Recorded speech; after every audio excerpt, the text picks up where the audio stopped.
You want to get this up a little too high, I think. Good evening. Thank you all so much for being here. This is our third in our February lecture series. Is it a little high? We're so glad you could be here to hear from this amazing Dr. Michael Merzenich, the father of brain plasticity. And we are so grateful to the Container Store in their 8th year of sponsoring our lecture series. It is always amazing to partner with them. They keep us organized and on track, and we love that partnership. An organized brain, organized life, so thank you so much for that. And a special thanks, yes.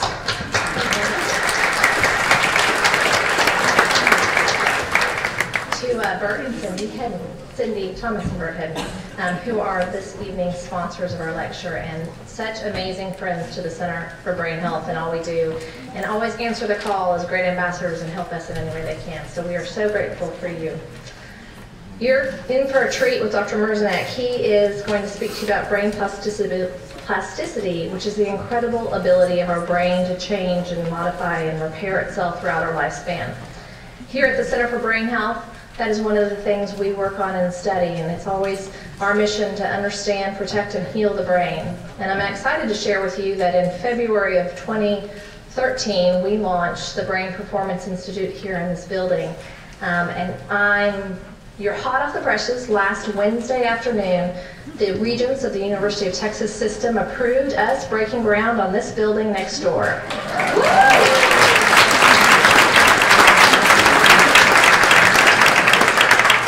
So stay tuned. That building will be coming out of the ground on that parking lot, hopefully as soon as we can make it start. So we are so grateful for all the supporters of that, and we're excited that we'll be able to take the science. We have over 70 fully funded research studies going on right now in this building. And as those projects complete and we discover and learn things, we'll be able to roll those discoveries out to the public at large next door at our new Brain Performance Institute. So we're real excited to be finally ready to break ground. And this is an interior shot, just one of my favorites. If you're not already involved in the center, we hope you will be after tonight. There are lots of ways to get involved. You can be a participant in a research study. You can join Friends of Brain Health. You can attend lectures like these. You can sign up for brainhealthdaily.com, which is an aggregator of brain health news from around the country and the world, and it will be delivered to your inbox so you can read the latest and greatest from scientists all over the world, not just those amazing ones here at the Center for Brain Health. It is now my amazing pleasure to introduce Cindy Thomas and Bert Hedden, who will introduce tonight's speaker. And also, don't forget that you can go into the Pickens room after this and get the books of Dr. Merzenich, Dr. Chapman, Kip Tyndall from the Container Store. But Cindy and Bert.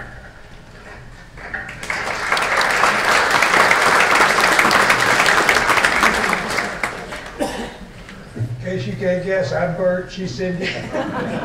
So this is really Cindy's story, but so she wanted me to tell the beginning of it about how she actually originally met Dr. Merzenich, because you see, I wasn't there, and therefore I'm free to lie and exaggerate and add anything I want to. Cindy is a physical therapist, and Sandy knows her as a physical therapist, right? So a few years ago, in May of last year, Cindy is at a neurodevelopmental treatment physical therapy in Las Vegas, and the featured speaker is Dr. Merzenich. So she meets him, and of course, see, he's the father of brain plasticity. He had a talk, so she meets him, and she's all excited. Cindy does get that way, and so she's texting, sending an email to Sandy saying, "Oh, Sandy, I just met this most amazing man. And Dr. Merzenich, and he would be a wonderful speaker." And so Sandy sends back, "Oh, it's wonderful. Yes, I know him. He's great. I'd love to have him, invite him." I'm being copied of these emails as they're going back. Now you can just see this going on. As I say, remember, Sandy knows Cindy is a physical therapist. About 30 minutes later, Sandy sends this email. "Cindy, where are you?" It's like, why are you at a conference where Dr. Merzenich is the speaker? So Cindy explained to her that therapists had been relying on brain plasticity for decades before the world of neuroscience actually officially concluded. So I'll get out of the way. Cindy can now tell the facts. Thank you, Bert. I just felt that he had so much animation to that story that you needed to hear from my husband. So it was once thought that our brains were unalterable, operating with a fixed memory and certain level of processing power. But in the last 30 years, science has reversed those beliefs, and Dr. Merznick is one of the forefront scientists who brought us our current understanding of brain plasticity. Dr. Merznick earned his PhD at Johns Hopkins, completed a postdoctoral fellowship at the University of Wisconsin in Madison, and became a professor and co-director of the Keck Center for Integrative Neuroscience at the University of California, San Francisco, retiring in 2007 following a long and trailblazing career. For almost 5 decades, Dr. Merznick and his colleagues conducted research defining the functional organization of the auditory and somatosensory nervous systems. Research on cortical plasticity from his laboratory has greatly contributed to our current understanding of brain plasticity across the human lifetime. But Dr. Merznick wanted to do more. He desired to bring scientific discoveries out of the laboratory and into the world to help the most people possible. So he extended his cortical plasticity research into the commercial world by co-founding 3 brain plasticity-based therapeutic software companies: Scientific Learning, Posit Science, and Brain Plasticity Institute. These companies have developed and validated neuroscience-based, computer-delivered rehabilitation training programs that have now been applied to more than 4 million impaired children and adults. Research and treatment by these companies focus on developmental impairments that limit the cognitive abilities of school-aged children, cognitive impairments and normal aging, preventing and treating schizophrenia, bipolar disorder, depression, and other psychiatric diseases. They also include rehabilitation strategies applied to treat traumatic brain injury and stroke, and the treatment of cognitive impairments arising from brain infections, toxin exposures, hypoxic episodes, and other environmental causes. Dr. Merznick has published more than 150 peer-reviewed leading journal articles, with his work highlighted in hundreds of books about the brain, learning, rehabilitation, and plasticity. Last night at dinner, I asked Dr. Merznick in his career what was the most highlighted aspect, and he said the connection with young scientists and being able to work with them. I may have received the accolades, but they're the ones that did the work, and it was a collaborative process. So I'd like to introduce you to Dr. Michael Merznick.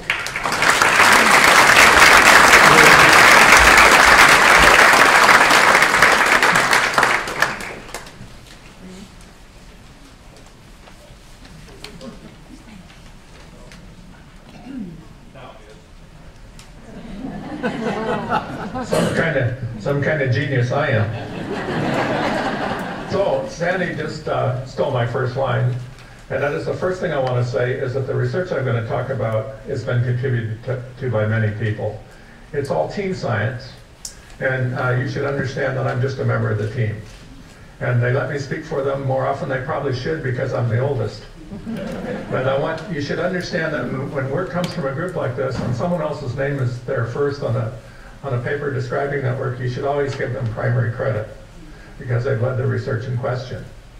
The second thing I want to say before I start is that I was allowed by my university, the University of California at San Francisco, to leave the university on leaves of absences twice and found companies. And I'm actually the only professor in the history of my university that's been given that permission. And they permitted me to do that in part because they agreed about the importance of the translation, and also they permitted me to do that because I assured them in various ways that it was not for my own self-aggrandizement. But it's been a great privilege to be able to do that. But still, I have an interest in these companies. To some extent, I profit by what they do. So you should understand that when I talk about the practical extensions of this research into the world. You should recognize that conflict of interest. I want to say in relation to that I'm going to talk in the end about medical applications. And you should understand that we always have to take precautions about making medical claims when I talk about medical applications. So I'm going to talk about research that's been reported by others, but don't take this as medical claims that if you did this, it would fix you or fix someone that you worry about. Understand that those precautions are part of how we have to approach this. So I'm going to talk about brain plasticity, and specifically I'm going to talk about it as it relates to you, as how you might think about it in relation to your own life and health. I'm going to spend a little time while I do that in talking about how you might think about it. Oh, I want to say one other thing. This is a great place. This is a great place. This is a great place in a great American city in which there is specifically an interest in translating the benefits of science to help people in need. And that's what, to my mind, our science is all about. It's all about not just keeping it hidden in a bottle in the laboratory or in secret manuscripts that you have to go to the remotest library to find. It's about delivering the goods to people that actually paid for the research. And of course, that's you. So it's all about translation and impacting in a positive way human society. So this place is good at that, and that should be acknowledged. So I'm going to begin by talking about neuroplasticity across a lifetime, because in some ways it does change across a lifetime. I'm going to focus on the fact that it's been designed by God or Mother Nature to be reversible. Easy to drive your brain in a positive or negative direction. And brains, in fact, are continually being driven, you could say, in positive and negative directions. I'm going to tell you later that you should choose positive. I'm going to talk about neuroplasticity-based strategies for achieving targeted neurological strengthening and recovery. And I'm going to talk about that as representing a step on the path to a transformation of how we think about neurological and psychiatric medicine. Now, you would say, well, I'm talking to you and you're a public audience, and why would I talk about psychiatric and neurological medicine? Well, it's because in a life, things befall us. So the average person, by the time they reach their 60th birthday, has about a 50-50 chance of having had a neurological or psychiatric problem that led to substantial level of medical treatment. It's not a rarity. It's not the exceptional person that has neurological or psychiatric burdens. It's commonplace. So when you talk about the welfare or the benefit of the average citizen, you have to go into people that have special troubles, that suffer special vicissitudes, because that's part of an ordinary life. It's nothing exceptional, nothing rare. It happens in a myriad of forms in ways that degrade, in fact, our ability to operate in the world. So it's important to talk about them. And then finally, I want to give you a little bit of personal advice about how to think about your brain health. So we now know, we've had a revolution about this primarily in the last 30 years. Well, not too many years ago, the predominant belief was that your brain was like the computer on your desk. It was hardwired. It was unalterable. It was aplastic beyond a very young age in life. It was understood that the brain changed physically and functionally and chemically and conventionally when you were a baby, and then maybe in the first years. But then it froze. It was frozen. So that by the time you entered the schoolhouse door, you pretty much saw in front of you what you had. The potential that you saw in front of you was defined for a lifetime of that individual. Nothing could be further from the truth. And really nothing could have been more societally destructive than to come to that conclusion about the potential for the human being sitting in front of that teacher as a first grader. We now know that the brain is continually changing itself, physically, functionally, chemically, as a product of how you engage it in life.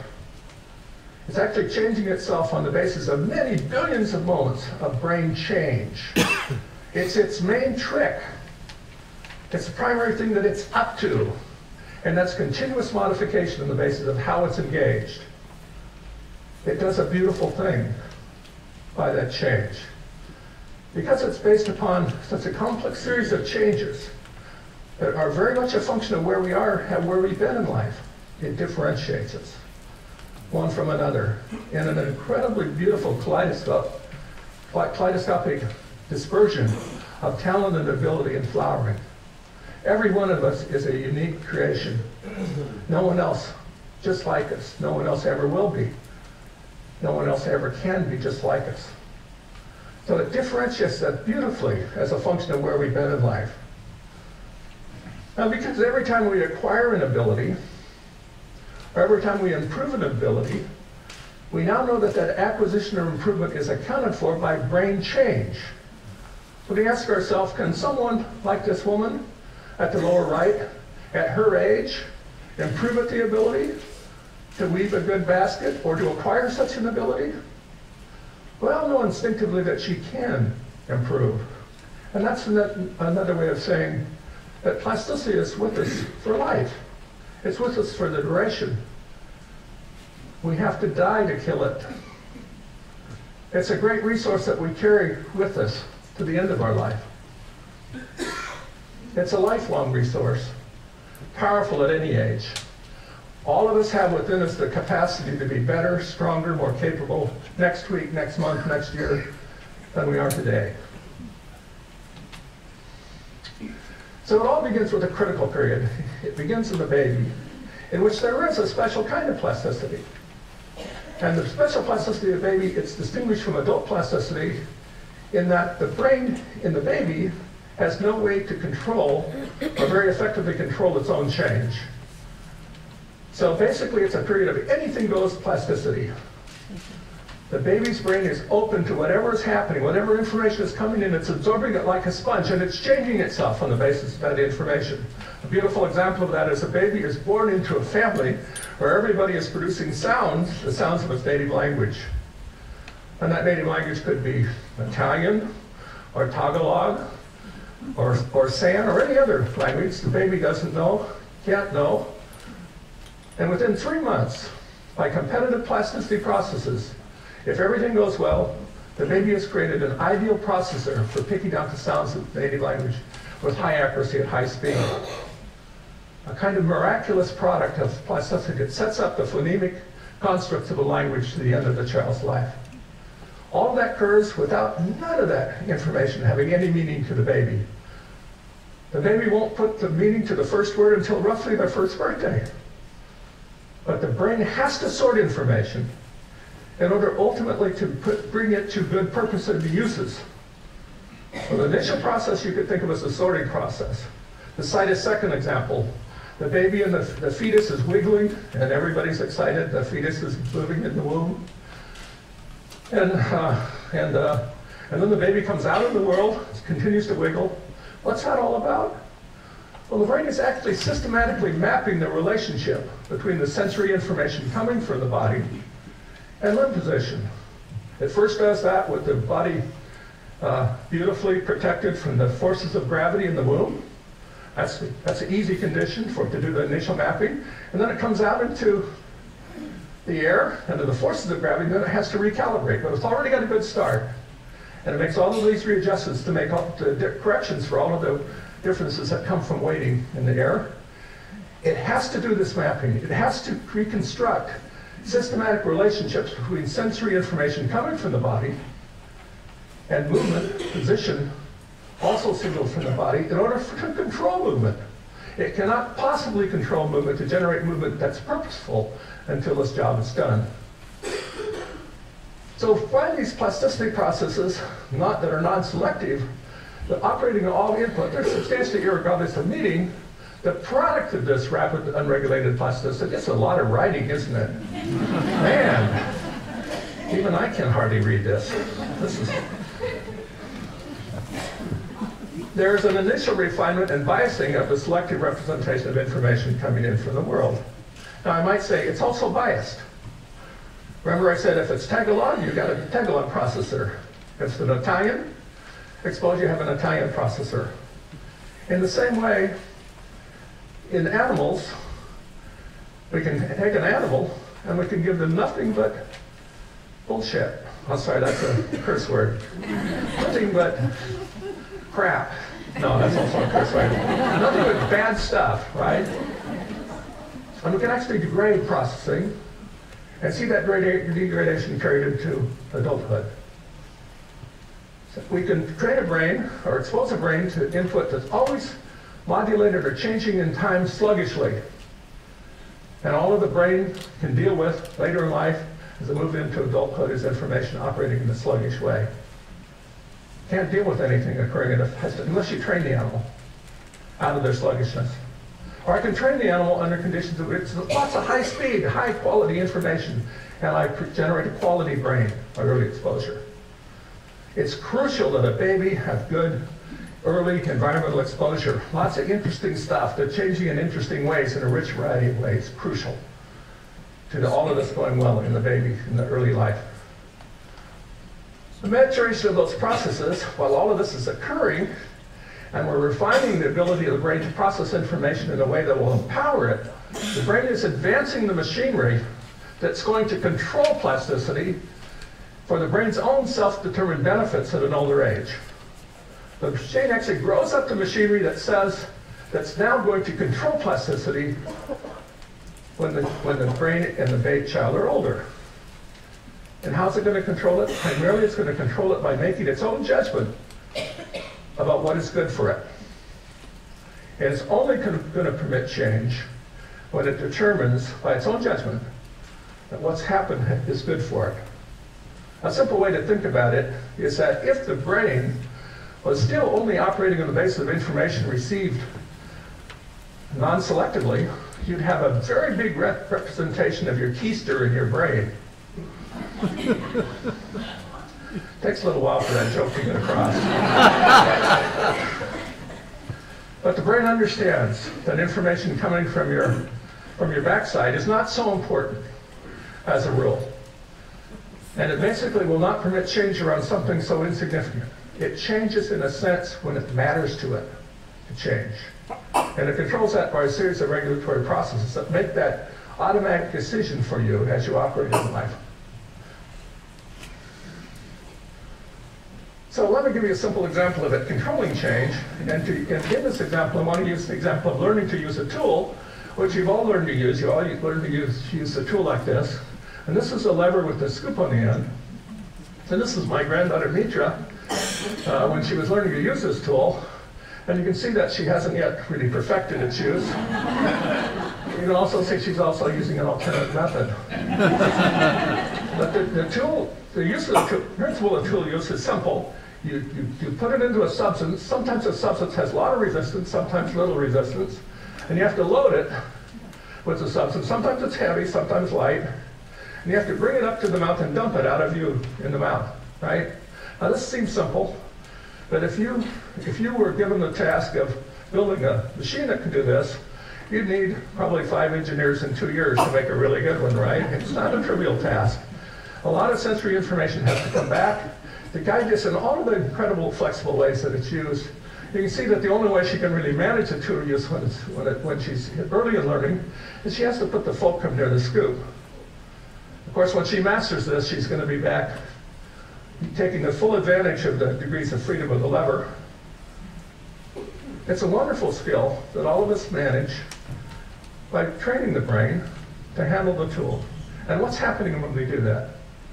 Well, first of all, the changes that are occurring are enduring changes in the strengths of synaptic connections in the brain. There are also other physical and chemical changes, but the main thing that's occurring is the brain is rewiring itself to support the facile operation of the control machinery that's controlling the tool. You can say what this machinery is doing is through a series of successive approximations, creating an ideal processor for all of the conditions of use of the tool. It's going to do this through thousands and thousands and thousands of practice trials. And each trial that is successful, because the changes are modulated as a function of behavioral contingencies. Conditions have to be right. She has to be on the ball. But also on outcomes. The try has to be successful. And when the try is successful, the brain says, save that one. That was a good try. And what does save with that one? It means that all of those things that contributed moment by moment in time to the success, all of those connection strings are changed possibly just a little. Do this over and over and over again. And the machinery gradually refines its control of all processes that relate to tool use. It's a beautiful, incredibly self-regulated process that has resulted in an amazing elaboration of your skills and abilities as you've acquired the uses of the many tools that govern your life and your operational abilities. Now, one of the really interesting things about this training is that it's bidirectional in the sense that the moment after she the brain strengthens all those connections that contribute to the success. It weakens everything else in the background that didn't contribute. What it's doing is continually strengthening an operation, not just by strengthening the things that are to the good, but weakening all those things that can contribute to the noise and conceivably fuzz out to good. It's doing that continuously in every learning moment. The changes are actually controlled from the top in two senses. First of all, the reward of the food. The food is a hedonic reward. Baby loves the food, especially if it's this kind of food. So that's positively releasing the chemical modulators that are saying, save that one. Oh, it's a good one. But more deeply and more complexly and more powerfully still, the brain is changing itself on the basis of its own evaluation of the success of the try, which is held in memory. The baby has seen other children and other adults use the tool. They have a past memory of their earlier failures and successes. They know when they've made a good try because it's held in their working memory. Their brain evaluates the correctness, the value, the quality of the try, and in the same way says, save that one. Wow, I really did a good job that time. So the brain is controlling plasticity itself for what it judges to be good for it. And the final point I want to make about it, which I'm going to talk about in a minute in some detail, is that the processes that are involved are inherently reversible. I could take a child, I would never do it, but I could take a child and destroy their ability to ever use a tool like this. I could make them worse by training them.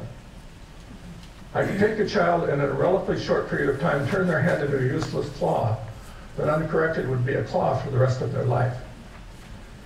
I could drive plasticity in a positive or negative direction. And it's actually designed to be driven in a positive negative direction for a purpose. I'll explain the purpose for a minute. It's not evil of God to have done this. It's for a purpose, and the purpose will be evident later. So, regardless of the differences in the experience, every brain, by these strategies, is subject to massive specialization. Now here we're looking down in the brain, and we're actually looking at the brains of 20 children, and this is their average brain, who can read. Turns out that a child that's learned to read has a reading brain. A child that hasn't learned to read, here we're looking at 20 children that can't read, that are matched in every other way with these children, doesn't have a reading brain, of course. The progressive changes that lead to successful reading change the brain. And we can identify 5 or 6 or 7 places in the brain that are specifically activated in ways that contribute to different aspects of reading. They all change as you acquire this ability. And of course, a child that can't or hasn't acquired this ability or is too young to acquire it has not driven these, you could say, distortions, these useful distortions in the brain that account for their ability to read. Now, it turns out that you've gone through hundreds of change progressions like this, in which your brain has been collectively massively specialized. Now, you don't think about it very much, but your brain is really pretty weird because you're a modern human. 70 or 80% of the way you spend your time, maybe 90% every day, had no precedent for the average human 1,000 years ago. Really not all that much precedent for the average human 100 years ago. So the way you're actually driving your brain to change has created something very different inside your skull from the average individual, even 100 years ago. Probably, it would be fair to say, even 50 years ago. We imagine that all of these changes that are demanded of us, well, we can expect every child should be able to read. Do you know that reading as a universal ability was, in a sense, invented by Gutenberg? Before then, only the few monks and princes read. Or you could say it was invented by the Swedish king, Frederick VII, that decided that every member, every citizen in his realm should be able to read a catechism on the way to reading the Bible.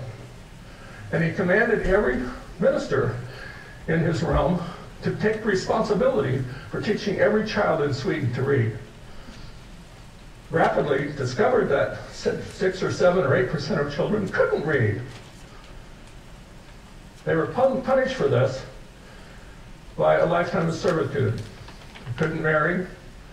They were destined to work as servants, a situation only corrected in the 19th century when the Swedish royal family had a child that couldn't read, which represented the first acknowledgement in the world of a problem we now know as dyslexia. I might say that there are also communities under the supervision of ministers in Sweden in which every child learned to read, somewhat miraculously, but we won't go into that. Now, it turns out it's very easy to turn the majority of children that have a brain like this to be a reading brain that looks like this. So we've done that. In this case, we trained these 20 children, and 17 of them acquired the ability to read at a grade level or above as a recorded year later. So they were basically completely recovered or restored as readers. And we looked down in their brains, and they have reading brains. I say 3 of them were resistant to this training effect, but 17 were changed positively. You might notice a little difference or two here, and they really reflect the fact that the child here is not actually been trained to read at all. They actually haven't been trained to read at all, and yet brain looks like a reading brain. I might say in this area, we know it's the area where the primary translation between the sound parts of words represented by letter is in fact associated, that sound is associated with the letter. That's occurring here. So the written speech is translated in terms of its oral equivalents here. And we've recovered that here. Every child learning to read has a hot spot below this area. Within about 3 months, we know that this moves up into the same area. It looks just like this brain. We know this area, the activity is strongly correlated, very highly correlated, with the accuracy in translating the written word.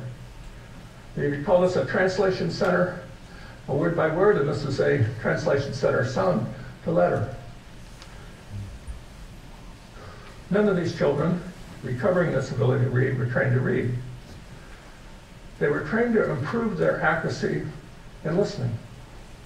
Because the problem in most failed readers is not a problem with reading per se, it's in making that accurate translation between word sound and letter. And this is another way of saying, and the reason I use this example, is that when you think about a neurological problem, you have to think a little bit beyond the obvious into the neurology. What's the real neurological hang-up that limits the ability of this child or this adult that is struggling in this way or that way? Unfortunately, we have wonderful tools now that increasingly more intelligently inform us about real problems in real children in a real way like this. So we all have gone through this remarkable evolution in which we have this beautifully panoply of operational abilities that define us. And one big point I want to make about the plasticity that governs this is that it's richly, in fact, fundamentally reversible. Our first appreciation of this came about 30 years ago when we saw that plasticity followed the rules, change rules that were originally postulated by this man, who in the 1940s postulated a theory, a hypothesis about what the nature of brain change, connectional brain change, must be all about. The great principle is that things that are connected together or excited together in time had to change together if those things excited together in time led to a positive outcome. So that's a great principle of the great rule that's governing plasticity. And about 30 years ago, we realized that when we conducted plasticity experiments in an animal brain, they followed this rule. Now that had an important implication to us, because it meant that it would be very easy to drive brains to move in positive or negative directions. So I could take any one of you again, and I could train you, as we trained monkeys, to turn the hand into a useless claw. Actually, we initiated this experiment, and we had to stop after 3 or 4 days because we realized that the person, maybe within as short a time as a week, was going to basically lose control of the hand. this condition is common in human hand. It's called a focal dystonia of the hand. Very common. There are 1 million people out there in America that have this problem. From workplace use of their hand that's destructive. It's plasticity. It's driving changes in the hand that actually degrade the functionality of the hand. It's very easy in a monkey to reduce the size of the representation of the hand in the brain to about half its normal size by training it. And nothing in it well resolved, everything poorly resolved. Very little ability to control movement in any kind of refined way in such an instance. But also, after we train those individuals for 3 or 4 days, we can turn the training around and just as easily refine the use of the hand. I could take any one of you and 2 or 3 or 4 weeks to very significantly improve the quality, the abilities with which you can derive information from your hand or use your hand as a controlling tool or instrument. Plasticity is a two-way street. It's inherently reversible. So we did studies, we've done many studies demonstrating this reversibility, and I want to talk about one specific class of studies. Now this is as nerdy as I'm going to get. I'm going to be nerdy for a while. You're going to have to hang in there with me. I am, after all, a card-carrying nerd, so you're going to have to be patient with this.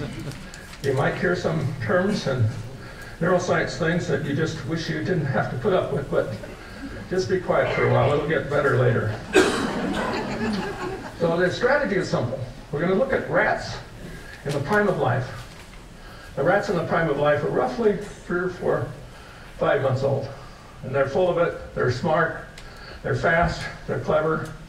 And then we're going to look at rats near the end of life.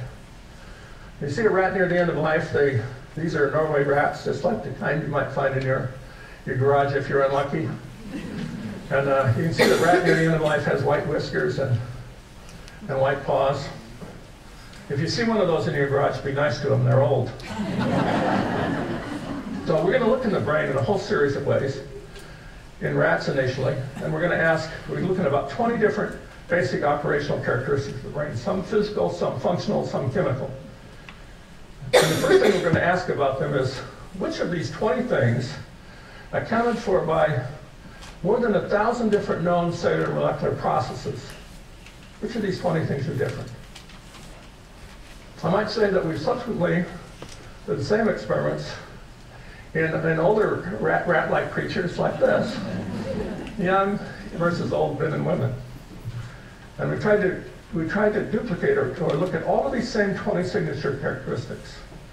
So the first question is, which of these characteristics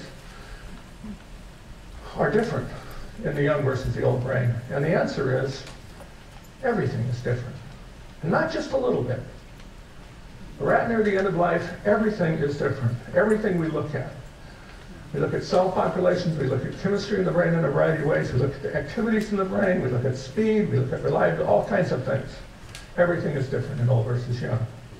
And then the second question we ask, and I might say these studies were led by Etienne de Villers-Sedani, who's now at the Montreal Neurological Institute, and Jyoti Mishra, who's a young assistant professor at the University of California in San Francisco.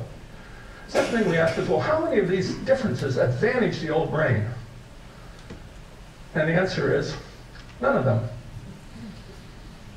Younger is, in every way, by every measure, superior to older. Sort of discouraging, isn't it? Now, on the other hand, imagine a wartime Britain led by a 20-year-old Winston Churchill. So what the value of older people we all know is that wisdom is cumulative. Knowledge is cumulative. And older brains have manipulated that knowledge in all kinds of ways and understand more about the distilled essences and the combinations. We call that wisdom. So older people, of course, are valuable, and older people have assets. But from when we look at the physical and functional brain, it's slower, less precise, less reliable. All kinds of things are dying off and going to blazes in old versus young. And then we ask the real question. The real question is, if we send these older individuals, rats or humans, to the rehab clinic, how many of these things are correctable? How many of these things can we drive back in a positive direction somewhere back to where they were in a useful state? And the answer to that question is all of them.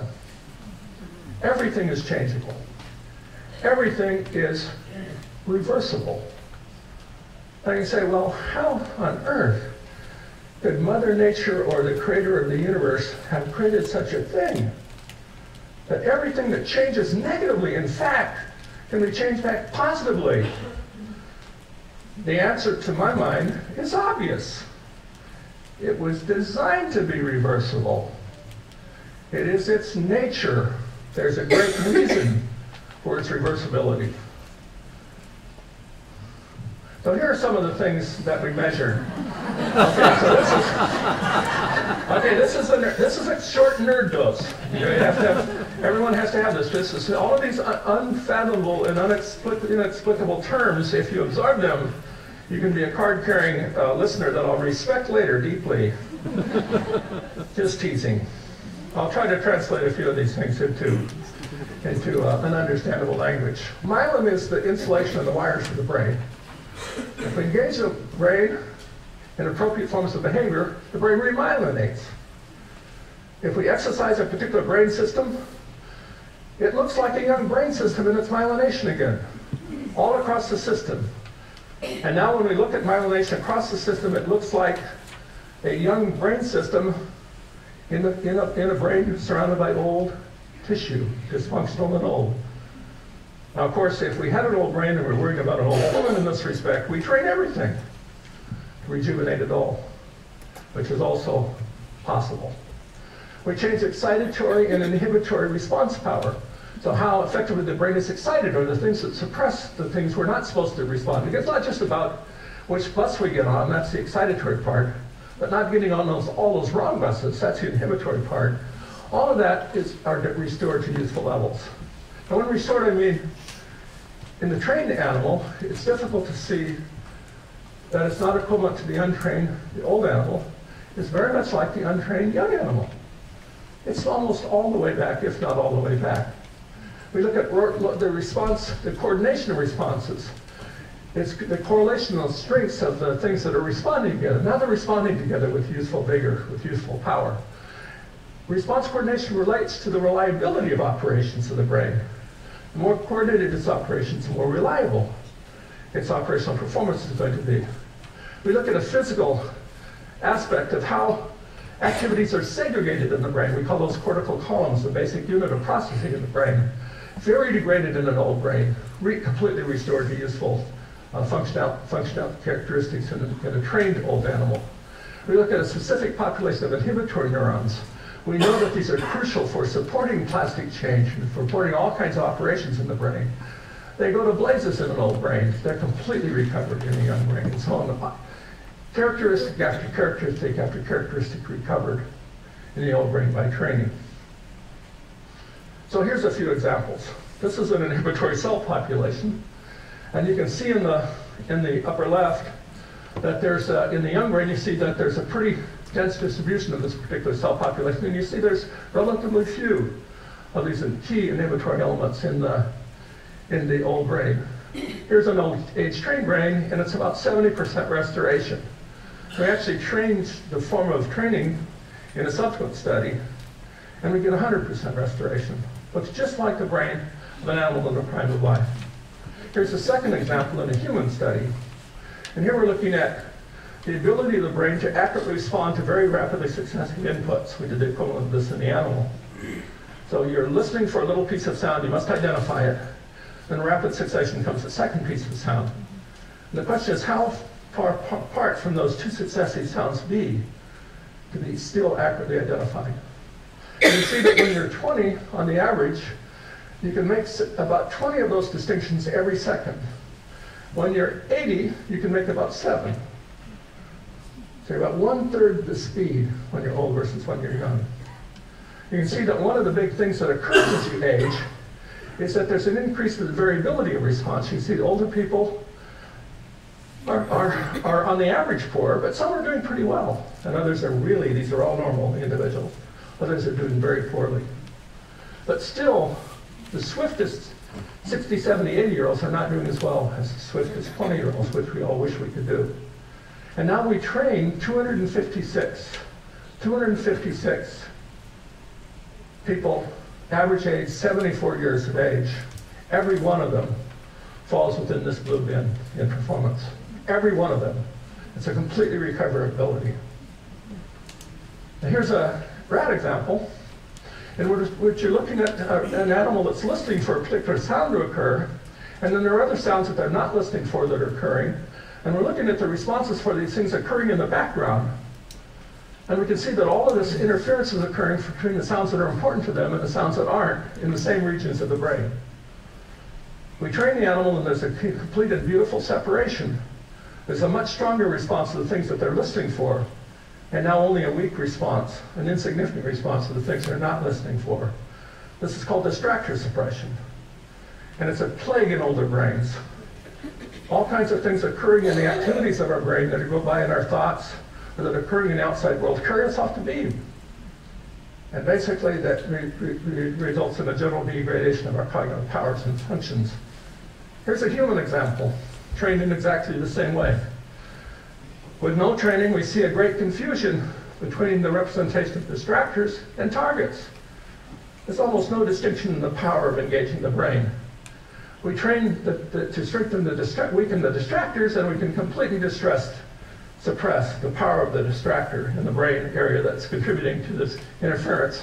And then when we train the accuracy of listening for specific targets, we improve it. We can actually drive the trained individual in performance beyond the untrained young individual to a very substantial extent by training. So actually we've trained humans in a rich variety of ways, and I can show you about 50 plots like this one, in which we've trained large numbers of humans of different ages, ranging between 20 and 100. And these are people that have been working on the internet on training. It's all delivered by a computer or an iPad. And you can see that these are relatively large numbers of people. These sample sizes are simply set by the fact that we reach a point in which we have pretty even samples in these populations as a function of age. And here we have series, this is just showing a series of 8 measured abilities across time. This is in a divided attention task. I'm paying attention to more than one thing at once. This is a multitasking task. I'm trying to accomplish 2 things simultaneously. This is a remembering faces task, visual search, phoneme discrimination, word sound discrimination, a working memory task, keeping things in mind, a syllable ID, so I'm trying to identify the syllable just heard, a visual tracking task, tracking things as keeping track of things as they move in visual field. Now what you see here is the performance ability of someone before they're trained, and that's shown in the red. The upper 4 panels up is poor. And you see that sure enough, the untrained 80-year-old is poorer than the untrained 20-year-old, just like I said before. And you can see that that's true in every one of these plots. Younger is better, right? Here, poorer is down, in the bottom 4 plots. Younger is better. Okay, now we train individuals. And what's shown in the blue dots are the performance after training in each one of these age cohorts. And the first thing you see is almost everybody has, for this equally matched period of training, everybody's training for the same time, and an almost equivalent upward movement. I want to emphasize that we could have trained the older people longer. Okay? But even with training in this equivalent amount, look what happens. In every case, the trained 60-year-old is equal to or superior to the untrained 20-year-old. Okay? Bring this bar back from the age 60 to age 20. The trained 60-year-old is superior to the trained 20-year-old, equal to, superior, whoops, superior. We see this in all 50 indices like this that we've derived. The basic operational characteristics of your brain are by nature fundamentally reversible. So how do you turn an older impaired brain into what appears to be a physically and functionally more capable one? You train it. Of course, it matters how you train it. So then how do you turn a brain in the prime of life into an old one? What the hell happened? What went wrong? And it turns out it's easy to do in an animal model. All you needed to do is just add noise. And by noise, I mean noise in the machinery itself. I mean noise in the process. Now we can do that easily by manipulating inhibitory processes in the brain. We've also added noise extrinsically. So we kept rats in a continuous background of, let's say, acoustic noise. And if you do that long enough, it drives noisy activity in the brain, and pretty soon the auditory system of the brain looks like the brain system of a very, very old animal. Now it turns out that when we're doing this experiment, we're realizing that the operational characteristics of the very old animal we've seen before. We've seen it before. And where we see it before is in the brain of an animal that's had almost no experience. If the processes are reversible by nature, then in a sense, going forward from the prime of life to the prime of life is equivalent to going backward from the end of life. So basically, an amazing thing happens when you expose a brain or increase the noise level, the activity of the brain. You carry the brain back into the critical period, in which the brain again can change itself just on the basis of exposure. We know that a condition like this arises in a subpopulation of senile older individuals. The brain can be carried back far enough so that again it has almost magical powers in drinking in information and changing itself just on the basis of exposure. So going forward is equivalent, in a sense, to going backward from the prime of life. So why is these processes reversible? Well, first point is that the brain is actually controlling change on the basis of outcome. It's all about getting the answers right. It's coming out of the noise, you could say, and it's organizing its activities and becoming more and more reliable and more refined in processing information. And then gradually noise is creeping into the process. And in order to get the answer right, it has to change its operational characteristics. It has to slow down, for example, to reliably get the answer right. It has to take longer to make its decisions. You know, if you're out in the evening under poor conditions, you have to look longer before you're sure it is what you see. So too the brain. The brain has to listen longer and look longer. It has to change its characteristics. It's adjusting itself so that it can most reliably, under its conditions, get the answer right. It advances when it can. It advances when it consistently gets most things correct. It retreats when it must. As soon as error creeps in, it adjusts its characteristics to retain an acceptable level of correct operation.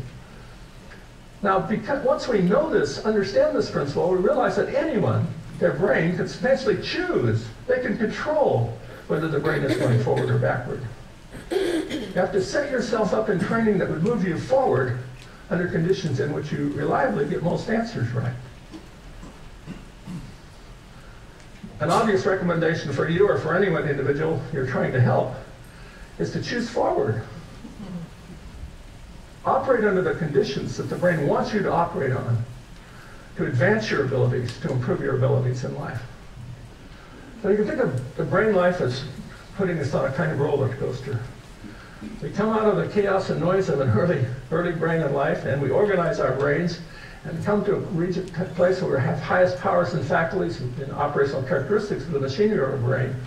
And then we slowly roll downhill with a few bumps and rises on the path. That is to say, if we choose to. Because there's obviously a better path, because these processes are inherently reversible.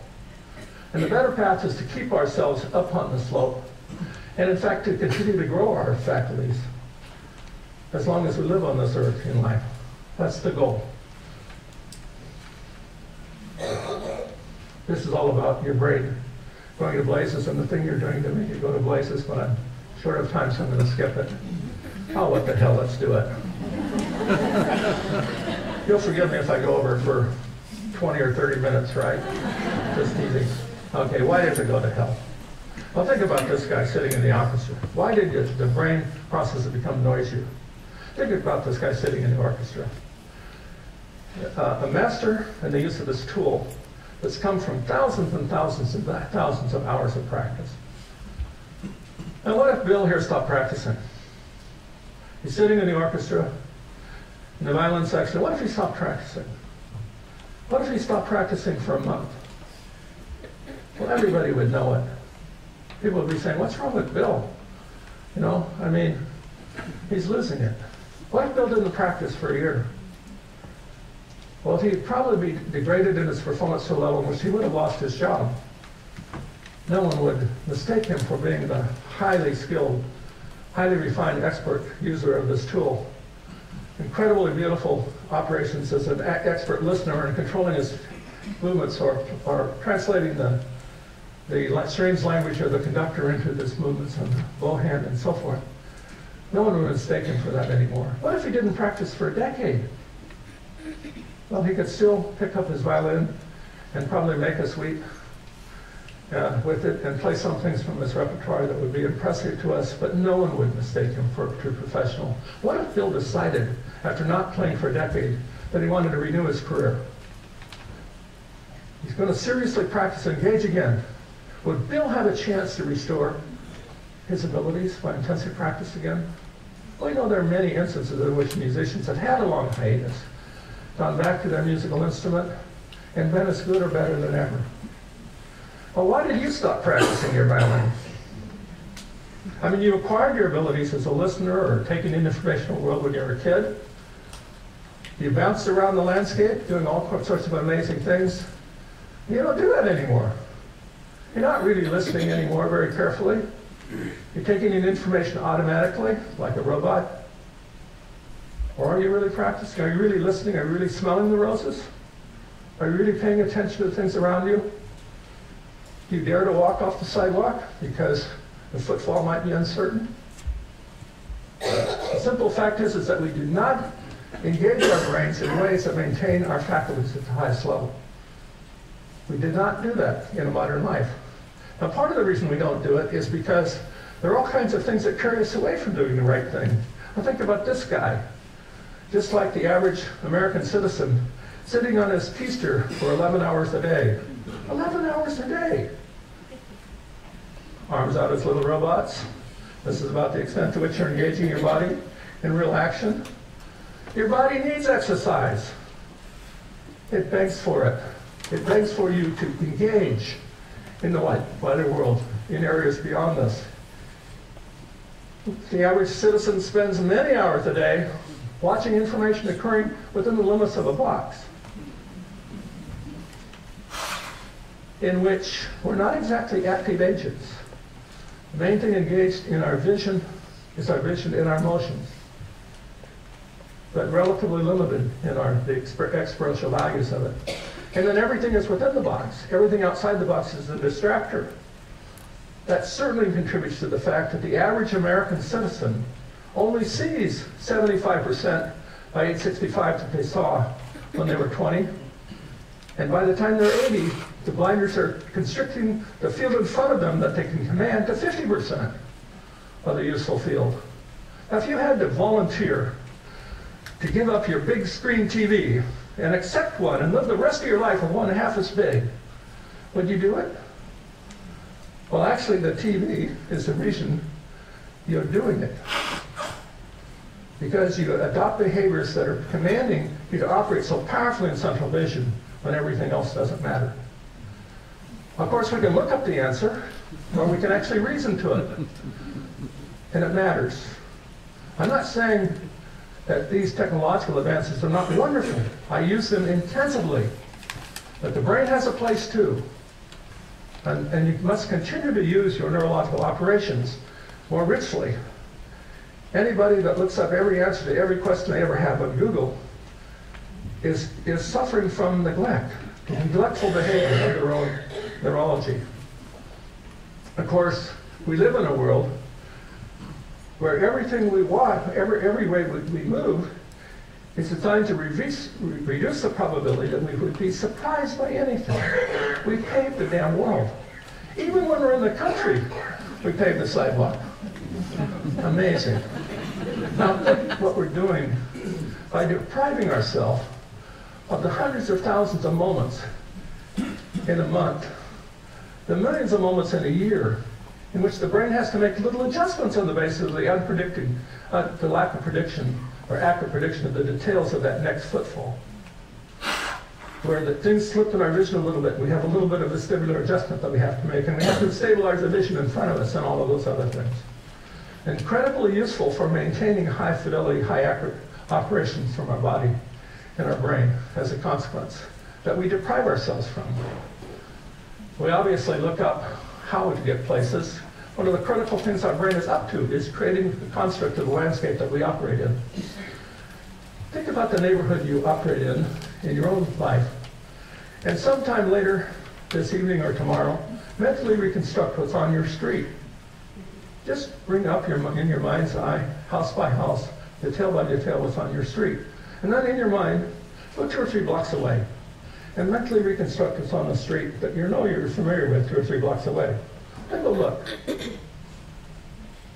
If you don't find things there that are sort of shockingly surprising that you didn't notice before, you're really exceptional.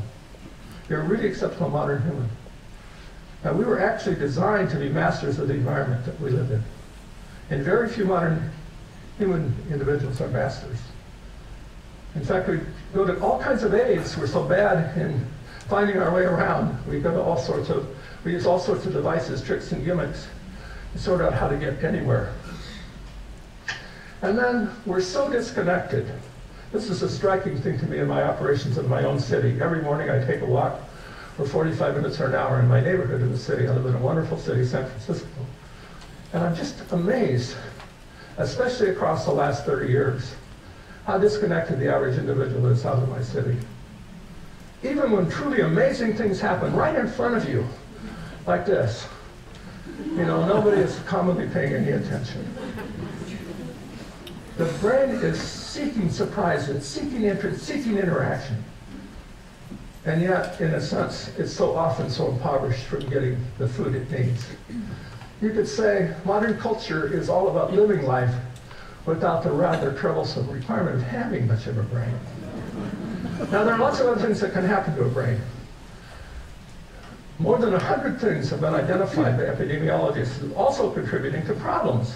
And again, I said the majority of people beyond the age of 60 have had a problem like this, at least one, not rarely multiple problems, that also deteriorate the brain and increase brain noise.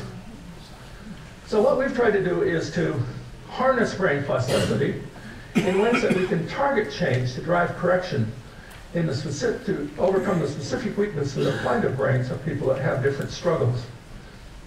We apply training on computers or pads, and the training is designed to be adaptive, that is to say, rapidly adjust to the ability level in task after task that the person can get the answer right. The person has to get the answer right to make progress most of the time, never all the time, but most of the time. And by doing that, we can individualize training, so everyone can find a place where they're operating at that level where they get most things right, but they still are challenged. And then what we're trying to do is to ratchet them up neurologically, day by day, to a higher and higher performance level. And we can see really large-scale changes in most abilities, as I showed you earlier, while we're doing this for a series of successive days. The training is optimized for rapid gains because we understand a lot about the neurology that controls change. And we have conditions in place that make it, that advantage it, so that it happens with high efficiency and a fast rate. We can drive large-scale changes in most brains within 10 or 15 or 20 hours of engagement over a period of days or weeks. The training is commonly targeted if the person has specific problems to recover key abilities on the direction to strengthening or renormalizing their brains. If we look at a population of individuals that have a specific problem, let's say they're clinically depressed, our targets would be very different than, let's say, they have a traumatic brain injury. So in each case, we know what targets to look for, but we actually look in a more refined way so that we can customize the training to each individual in training by our automated strategies and computer controlled deliveries. The training is commonly extensive because to achieve correction or rejuvenation, it's not unusual that you have to train a lot.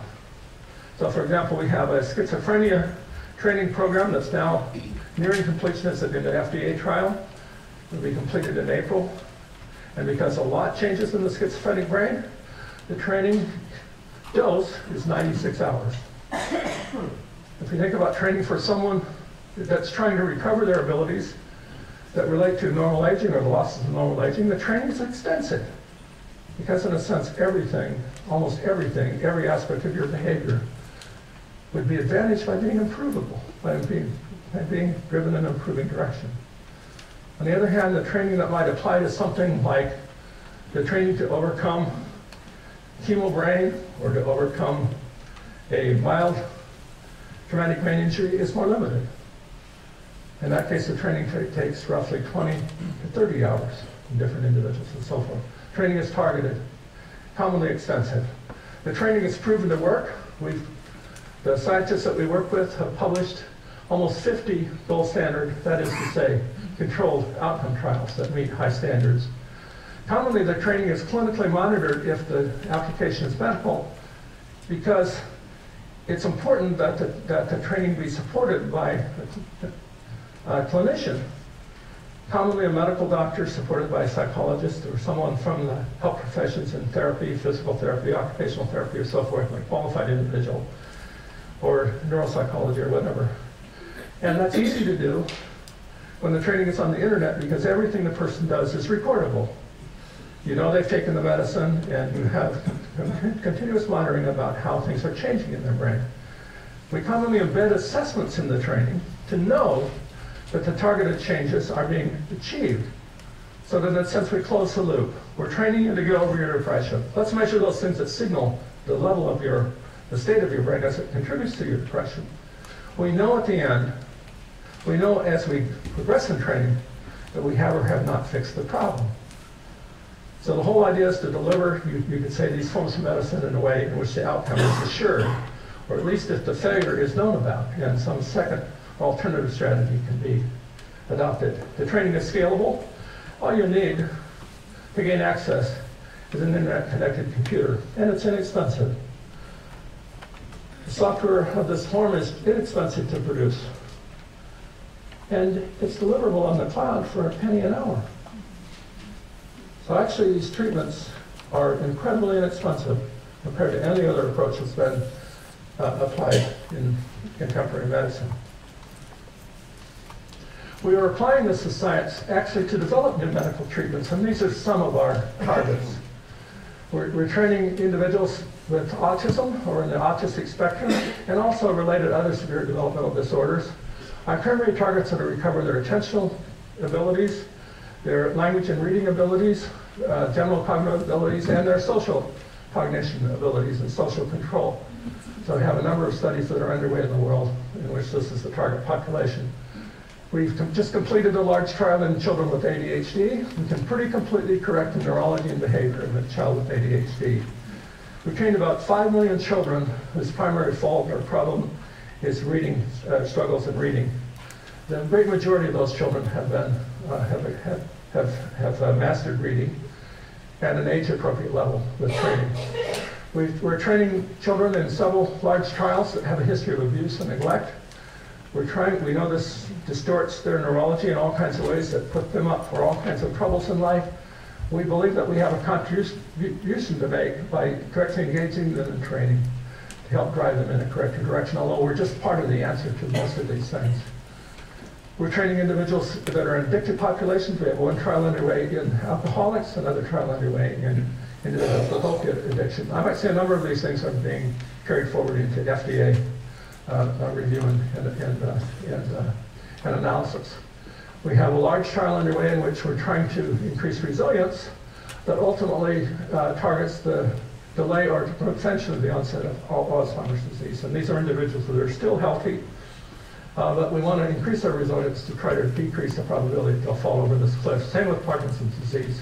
Same with Huntington's disease, where we have a direct, strong, positive inherited trait. You know, if you have the gene, life is going to fall apart in your 50s or 60s, and we're trying to keep people strong longer so that it doesn't fall apart in that otherwise highly predictable and reliable way. It looks like everything that is expressed more in their neurology, 15 or 20 years in advance of the collapse, we can fix, we can re-strengthen, We can make it look like the brain is normal. Will that confer resilience? We don't know, but we believe it probably will.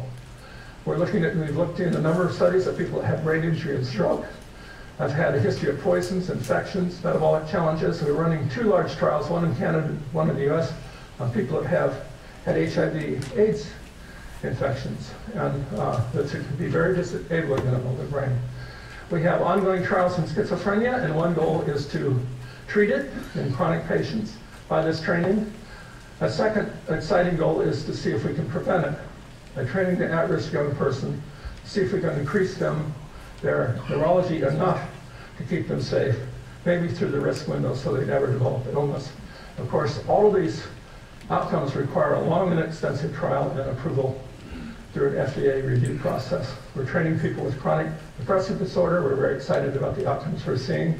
We think depression is probably treatable by a person sitting in front of a computer, training in the brain, and we think that the correction is natural because we're basically recovering the operations of the brain that are, in a sense, distorted by the treatment with the drug. We're not distorting anything. We're just driving the brain back in a renormalizing direction. Same with bipolar disorder, multiple sclerosis, conduct disorder, and psychopathy. So there's a lot of things that are on our target list to try to change. And this is, I think, going to contribute to a revolution in time, not just in how we think about the brain and its capacity to change, but in how we think about treating neurological and psychiatric illness. Increasingly, we're going to find ways to engage the brain to change itself, to move its operational characteristics in a corrective direction. I would be very surprised if this institution right here where I'm standing is not a major center of driving this medicine into the world in the not too distant future. In fact, I'm counting on it, damn it. So what distinguishes this form of medicine? Well, first of all, it's real neurological restoration. It's documented, we can document compliance, so we know that people take the medicine or not. There's continuous connection by the way we deliver the medicine from caregivers to patients. There's a sheer neurobehavioral improvement and correction because it's built into what we do. There's easily customized approaches to meet each patient's needs. So it's no longer, you have depression, this is what you get, take this blue pill. It's you have this and this and this and this and this that's expressed in your depression. Let's individuate what we do that relates to your weaknesses and not to other people's. Treatments are subject to controlled iterative improvements. When you construct a strategy in software, it's infinitely improvable. I mean, you could say, it's not like a pill that is a formula, that is a chemical formula. It's designed to be iteratively improved. And you can improve it by measuring the outcomes that occur in the thousands of people that use it. There's no excuse for the next 10,000 people that use it not to deliver a better form of medicine. It's low cost of delivery, it has broad access to care, and it's advantaged by the technology revolution. I mean, all of these things are happening out in the world that are going to help us bring this to people, assuredly at low cost with high efficiency. Now, I'm way over time, scandalously over time. But I'm going to take 1 second and say that it's not just about someone that struggles. Now here's an example of somebody that's not struggling. And this is something that I did for Australian Broadcasting Corporation. It came to me and they said, we want to pick a guy or a gal who's a normal individual, normal Australian. And we want to see if you can you change their brain in a way that would be measurable in 3 months? I said, of course. So they picked this guy. This guy is a CEO of the largest advertising company in Australia. So he's not a natural, he's not a normal individual. He's a well above average individual. And they said, we picked this guy. I said, are you kidding me? Well, maybe somebody that struggled a little bit. And but they said, well, can you change him? I said, well, of course you could change him. But there's a high starting point, high starting line. So they said, what would you? So I helped him organize a program. We trained him for 3 months. We measured his operations in his brain in all kinds of ways. We measured his performance ability. And then we set him off into training. About half the training was how he engaged himself in life. The real life things that a person might do to advantage their brain. And then the other half was sitting in front of a computer. He worked on a computer for a total of about 30 hours. Now when we looked in his brain afterward, everything was better. We look at 7 different indices of operations in his brain and things that correlate with his mental abilities or intelligence or his brain speed. So here's an index in a task that relates specifically. This activity in this region is known in a series of studies to be directly correlated with intelligence. This is a positive change that occurred in this as a consequence of his training. Now he's sure he is smarter, but one of the things he did in this series was at the end of the first program in this series, about halfway into training, he went to the World Memory Championship and he came in 53rd in the world in card counting. He was the number 2 Australian. He could remember all of the cards in the deck of cards all in order, forward and backward, and accomplished that in about 2 minutes. Now, he did not have that ability when he started. He had a whole series of abilities that he could manifest, that he manifested as a consequence of training. Here's another simple example in which we're looking at a task in which we're looking in real time at his responses and tasks. This is a cued memory task. And you can see that it's engaging this back region of his brain. It's a visual task. This is the seeing part of the brain.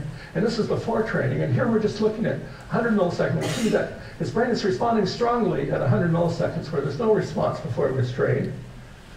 In fact, his activities were advanced, so he was responding neurologically about twice as fast. This is a person at the top of the distribution. When we measure things like his memory after training, he made no errors. It was completely sealing on our assessments, something we'd never seen before. Now, why couldn't we think of you as a Todd Sampson case? In the near future, why not adopt a Todd Sampson approach to improve the abilities of every human individual? I think that, in fact, is where the world is going.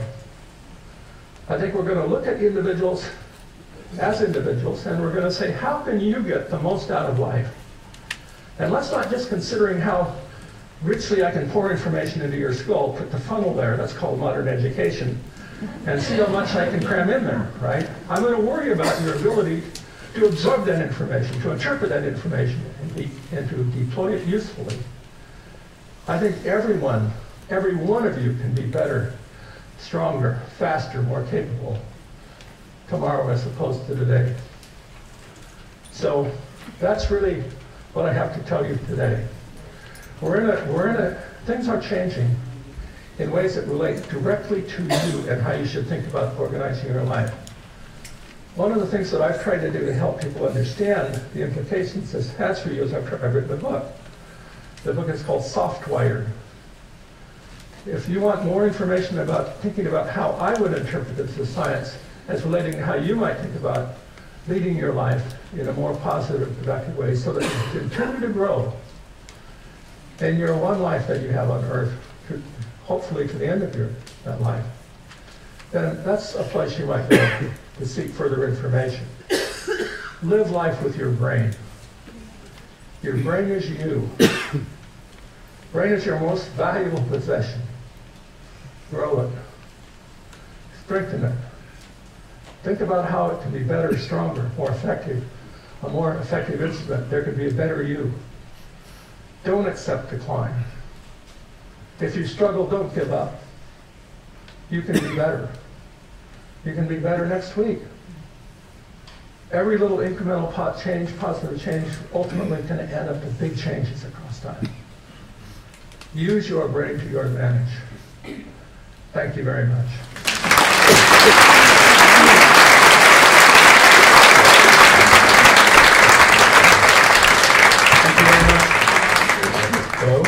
What a great lecture. We're really, really late, so I'm going to take one question for the highest bidder. Anyone?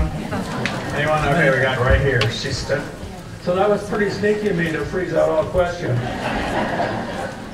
That was just wonderful. I have a question about the neuroplasticity of this study that I read about recently in the paper, where if you think about exercising, it actually will maintain your muscle strength. Well, yeah, that's a great thing. That's a great thing, right? So instead of going to the gym, we can all imagine ourselves doing that physically. But it's actually true. It's actually been studied for about 20 years. People began by training individuals to play the piano without playing it. So you can watch their hand and make sure nothing's moving, right? And have them mentally practice playing a piece of music on the piano. It can be simple if they're not piano experienced. And then you can look in their brain while they're exercising this way, and the brain looks as if they've been playing the piano, or they are playing the piano as they're mentally exercising. And then, of course, they come down on the keyboard, and they're far more advanced than they would be if they hadn't been doing this mental exercise. Or another study I like a lot is you can watch jugglers, and it turns out your time is better spent as an observer than as a juggler, up to a point. That is, watching them and carefully playing it out in your mind, and you instruct a person, it's important, you instruct a person to play it out in your mind. Watch it and play it out in your mind as if you're doing it. And don't move your fingers, don't do anything. And then, turns out a person can initiate juggling much more efficiently and progress a lot faster. In fact, the ideal way to learn juggling is to spend most of your time thinking and observing, and much less of your time actually attempting to juggle, sort of contraindicated. Now, when the brain changes as a consequence of thought, let's say that I'm solving a problem, and I'm going through this possibility and this possibility and this possibility. What do you think is changing? What do you think is happening when you get to the solution? It's exactly the same kind of process that occur as you're trying to control your movements. And it drives the changes in the same way. So one of the ways that I've studied this, and people have studied this, there's a Buddhist practice in which the person in Buddhist meditation focuses on a complex picture of Buddha and has very complicated, you imagine all of the ornate details in Buddha and the surroundings in the background that he's against, which is very ornate and flowery. And a meditator can actually master the details of the image of Buddha and all of the details around them. And you can demonstrate that by just watching, absorbing the details of the information, they refine their perceptual abilities and vision. You can measure in all kinds of ways their capacity to drink in information from vision, and it's strengthened by just imagining and focusing on the details of that as a receiver in that sort of, you think of it, the passive or mental way. You can look in their brain, and the brain is visibly more powerful. They can do things that couldn't do before, that activity that we think of as mental. Well, none of it is mental. It's all neurological. And in the same way that the brain is plastic, as I'm controlling myself, as I'm learning to use that spoon, I'm changing my brain as I'm controlling myself, as I'm improving my ability to operate in thought. It's all neurological. So yes, absolutely, if you want to get better at anything, don't leave it to operating in the world. Use your noggin. Absolutely. Thanks, Thank Dr. you. Workman. Thank you all for being here. Cindy and I'm glad that what started in Vegas didn't stay in Vegas, so thank you for bringing him here to us. There are still tickets available for next week's lecture, which is Dr. Debbie Cruz, The Brain Science Behind Golf, Why Some People Experience the Yips. So if you want to stop and get those, or stop by the bookstore. Thank you all for being here.